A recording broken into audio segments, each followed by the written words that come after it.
Hey guys, what's going on? My name is Zenithan, and welcome to today's video for Legends of Runeterra. Spoiler season is still going on. We got some new cards today, and a new keyword. We actually really only technically got two cards, two actual cards you can put in your deck. But we also got, I believe, alongside those two cards, we got like 8 cards, like basically generatable equipment, kind of like celestials. And that's what the new keyword, the new mechanic is actually pertaining to. It's kind of like invoke, but for equipment. And it's specialized equipment that is in part of this improvise pool. That's the new mechanic, improvise. So we're going to talk about the new cards, the new mechanic, and potential ways to play these new cards. Not sure it's going to be too long a video because really, again, it's just 2 new cards, but there's some implications with the new mechanic, the new cards, ways it's typed, the regions and stuff. And it also seems like Jax is pretty much all but confirmed for the 4th champ out of this expansion. So let's go and look at these new cards. So as you can see, 2 cards only, because right here is Nora. The new card or the new mechanic is called Improvise. Now, what does Improvise do? Because these cards kind of suck by cost and stats alone. Especially the 1-drop when you look at it, because it can't block and it has ephemeral. So we got Improvise here from the official Runeterra account themselves. So Improvise, it's pretty sweet. It's actually pretty good. I like it a lot. I think it gives you a lot of deck building potential, and I don't think it's really relegated to one specific type of deck. It doesn't seem like it's going to be it's only aggro, it's only control, it's only mid range. It seems like it can go into pretty much everything. But what's it actually do? So Improvise. Choose one of 2 random options from a depleting pool of equipment and equip it to this ally. Okay, seems pretty nice. We don't actually know what that they haven't outright said what the depleting pool is, but I'm gonna just assume the depleting pool is, these non-collectible cards, and they're not collectible because there's no gem, little like rarity gem at the bottom. Now, what if this ally wasn't played but summoned through something like Crescendum or something, right? If the ally wasn't played from hand, it equips a random equipment instead. So, you can hit like Feareth, this card from Mirai Warden. I feel like that would actually be kind of a high roll. So interesting. I feel like that second line of text, if it wasn't played from hand line, was actually just added because of code reasons. Like, I feel like the game itself is like, there's just not like a priority window programmed into the game to like basically manifest if something was summoned, because it's a summon ability, not a play ability, compared to like invoke stuff and manifest stuff, which are all play abilities. So that's what Improvise is. Pretty sweet. I've seen some people say, like, why not 1 of 3? I feel like 1 of 3, because the pool is so small, it's only, 8 cards? 1 of 3 would just be too consistent, if that makes sense, and I guess they just don't want it to be too consistent. So it's just 1 of 2. So that's nice. But yeah, so, like, we got some pretty sweet weapons here. You got, most of these weapons seem to be just, like, they're definitely not weapons you would play main deck, except for maybe the scout one. But I like these weapons. They're pretty nice. They're kind of what I'm looking for when I'm playing cards that generate other cards. Like, the generated card is not really worth a card slot in my deck, but it's still a solid card anyway. So you got like this Fixum 5000, just +2/+0, gives your guy quick attack. Pretty sweet. I've seen a lot of people like Pot of Pain. I actually think Pot of Pain is one of the weaker ones.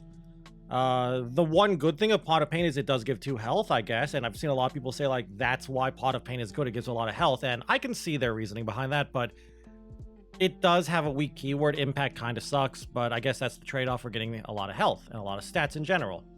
Sand Worn Amulet, +2, +1. Fearsome, whatever. Like, Fearsome's okay. I'm not sure, like, when I would choose Fearsome. If I'm trying to go for a weapon that's more aggressive, I'm not sure I would choose Fearsome over Fish-a-Whack.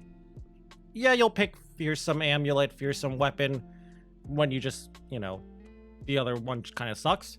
But Fish-a-Whack is what I'm scared of. Like, Fish-a-Whack and Upcycled Rake are the two scary weapons for me.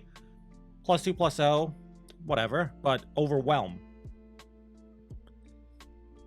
Overwhelm is scary. Like, I don't know, like, if you guys are seeing what I'm seeing, which I'll talk about in a bit, but Fish-a-Whack and Upcycled Rake make some theoretically scary decks. And yeah, Upcycled Rake, really shitty stat line, but Scout's really good. Giving anything Scouts, really good. Hecarim with Scouts, wow. Shepherd's Authority. I've seen some people actually say Shepherd's Authority is really good. That symbol means it can't block, if you just are curious what that symbol means. It does give the most stats out of any weapon, and it's kind of cute, kind of cool that it gives a lot of stats, but it gives a downside instead of a positive keyword like most of these other weapons, or just a positive effect. So, I mean, like, you put it on what? Like a Challenger, an Overwhelm unit, maybe Elusive, something that you probably didn't want to block with anyway. Combat Reel, I'm not too impressed by Combat Reel, but basically every time Combat Reel, the equipped unit with Combat Reel attacks, you get a tune, so that's kind of cute. And then the last one, Pan of Pain, whatever, it's just +2, +0 and tough. Like, cool. I think it's actually a pretty good one, probably like top 3. And then as for the cards that generate these cards, we got Fereth, or Fereth, however you pronounce this.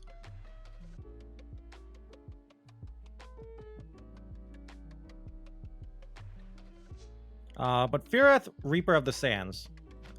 1 mana, 1/1 can't block. Ephemeral. When I'm summoned, Improvise. So, can't block does suck. Like, you can't use this defensively, which it's whatever. But, I mean, you can play it, attack in, it'll die because, you know, Ephemeral, and then you get the weapon back because that's how equipment works. I guess there is some cute stuff you can do. You can play it with, like, Mikhail's Blessing. Mikhail's Blessing should remove the Ephemeral and the can't block. So that's a cute little combo. I don't think it's good. You could also theoretically, it is Ephemeral, so it has some Ephemeral synergy. So, you know, Zed, Hecarim, Deathmark.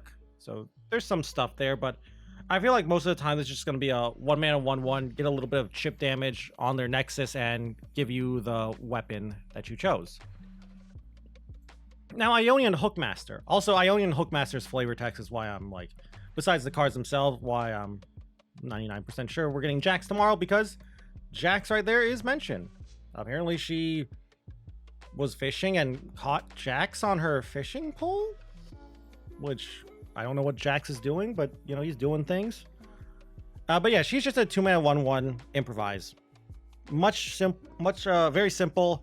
You kind of do want her to die, though, I feel, because I feel like you want her to die so you can get the equipment and put it on a unit that actually wants the equipment. But, I mean, before you say, your opponent will just never block, I think they'll block.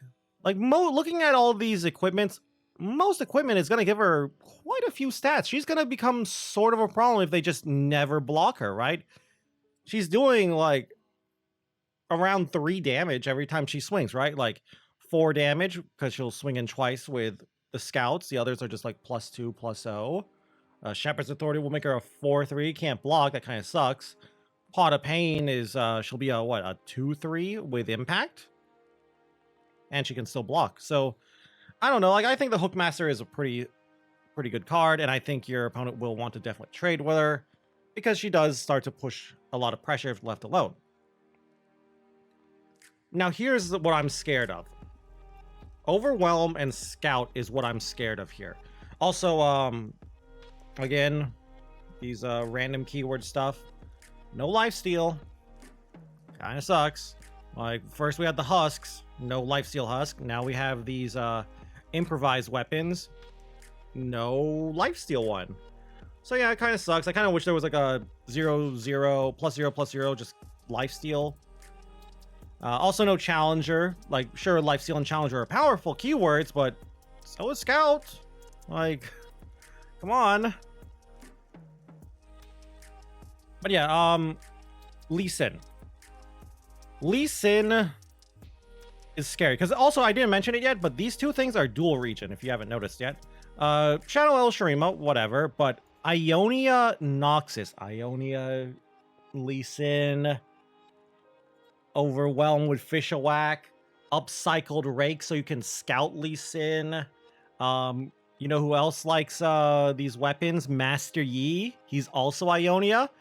So Master Yi plus Lee Sin, maybe like 3 Lees, 2 Yis, and a Jax, depending on what Jax does himself. Or maybe you'll just do like Ionia, Shurima, Yi plus Lee, and try to get Overwhelmed for your Lee with Fishawak. And of course you can play Absolver on top of that. So yeah, and I assume these cards are going to work with action? Like, I don't actually know if these cards will trigger action, like his landmark. Like, if you improvise, will that decrease the countdown of action? I assume playing the equipment on a unit will decrease the countdown of the Warlord's Horde Warlord's Treasure. But I don't know if improvise will. That kind of is, not big, but it's a little big. But yeah, I think there's a lot of potential with these cards. Not much to talk about, though, because really it's just 2 cards. The dual region does make it really scary because they're very versatile now. I do like that they're dual region. Lore-wise, I'm kind of confused as to why Ionian Hookmaster is partially Noxus. The only reason I could see is I feel like it's more just balance reasons. But I guess like she could be from one of the coastal areas of Ionia where, you know, Noxus took over and landed or something. But yeah, like I'm scared of Scout, I'm scared of Overwhelm. And the other ones are pretty good too. So yeah, not sure. Not really sure besides Lee and Yi what I would play this with, like Zed, and I mentioned Zed and Hecarim, but in all honesty, Zed and Hecarim kind of suck. Maybe something with Shurima, like Shurima Overwhelm has existed before. I could see Shurima Overwhelm coming back. Renekton certainly could like these weapons. But yeah, I think it's good. Gonna definitely have to wait and see though to give too many before we give too many impressions on these cards. Gonna have to wait and see what Jax himself does. Jax is probably gonna be a Runeterra champ, and since they gave us a new tribe weapon master, I'm gonna assume Jax's Runeterra, his origin thing is gonna just be like, you can put any weapon master in my deck, you know, kind of like the others, where it's like, you can put any card that makes chimes in my deck, you can put any card that creates husks in my deck, etc., etc. Kind of uninspired if that is it, but whatever. I guess they could also, Jax could also say like, you can put any card that improvises in my deck, which I feel like would give a little more design space, because then you could do spells. But they could also technically just make weapon master spells like they have done with Cultist and Kayn. So yeah, Yi seems like he would like these weapons, so maybe Yi Jax. Doesn't really seem like there's anything to auto build with these cards, but maybe when we do see Jax and more support for Jax, we'll get like the deck that Riot you know how Riot always does it. They always try to like pre-build a deck, you know, like Darkness. What else have they tried to pre-build before? Lurk, etc., etc. So yeah, we'll see. Like Annie Jin is another one. Anyway, though, I think that's gonna be it for today's video. Like I said, not much to talk about, but I do like the concept of improvise. I think it's pretty cool. It gives a lot of decks access to these equipment. Impact outside of Bandle City as well is kind of cool. But yeah, it's a pretty cool design.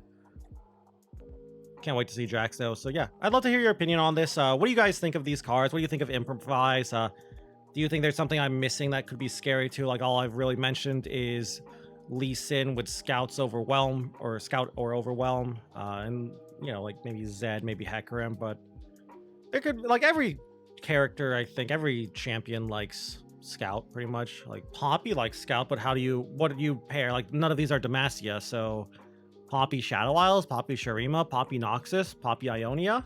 I don't know. I guess you could be Bandle instead of Demacia.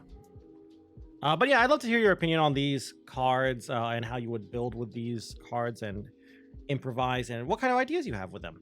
And if you guys just enjoyed the video in general, I'd love it if you could leave a like or a comment down below. Always helps me and the channel out.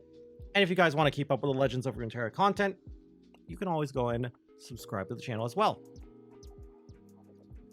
Also, if you want to watch me play some Legends of Runeterra, you can go and check me out over on Twitch at twitch.tv/Senaton, where I stream pretty much every single day. Anyway, though, with that all said and done, thank you all again once more for watching this video, and until I see you guys in the next one, bye.